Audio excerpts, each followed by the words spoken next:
Adam, the Steelers have maintained officially that Pouncey remains day-to-day at this point, despite what one of his teammates had to say. We know he didn't practice yesterday. What more are you hearing? I think you could tell that the expectation within the organization right now is that he won't be available for Super Bowl 45. Now, you heard Maurkice Pouncey after the game saying he intends to play, he wants to play, he expects to play.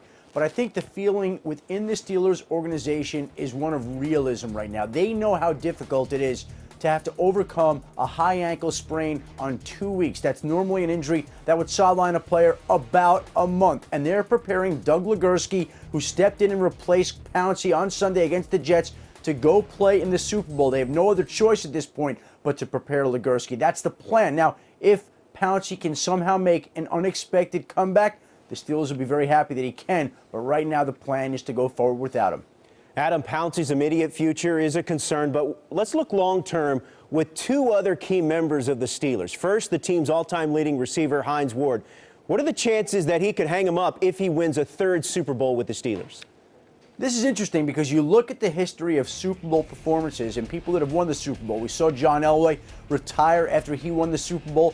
We saw Jerome Bettis do the very same thing in Pittsburgh. And we know that Hines Ward last year during an off-season talk told a local school in the Pittsburgh area that if he were to win a third Super Bowl, that would be the time that he would walk away from the game. Now, he says he has not made any decisions, he's not thinking about it, and we'll take him at his word right now. But the fact remains, he's played 13 years in this league. He's done it at a very high level. And Hines Ward has to be thinking about walking away from the game if the Steelers were to win the Super Bowl at this point in time. And if he were to go at this point in time, he would walk out as the Steelers' all-time receptions leader, all-time receiving yards leader, all-time touchdown catches leader. If you took the catches of John Stallworth and Lynn Swann and put them together, and both those receivers are in the Hall of Fame, Hines Ward's production would have exceeded Stallworth and Swann's together.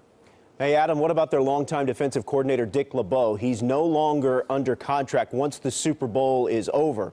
What does his coaching future look like? He insists that the only team that he'll coach is the Pittsburgh Steelers, but you have to wonder if he would walk away from the game. 73 years old, maybe the most respected defensive coordinator in the game, and has been that way for a long time. He's beloved by his players. He loves his players, and it's hard to imagine him not coaching. But there's no question that there will be some changes to the Pittsburgh staff because the Arizona Cardinals still have not filled their defensive coordinator role. And you have the Pittsburgh Steelers linebacker coach Keith Butler, their defensive backs coach Ray Horton. You have Dick LeBeau, whose contract's up. So there could be some change coming to the Pittsburgh defensive coaching staff. But Dick LeBeau is one person that the Steelers organization is hoping to re-sign for next season. And, of course, Ken Whisenhunt, former Steelers assistant, the head man in Arizona. Adam Schefter with the latest on the Steelers in Super Bowl 45.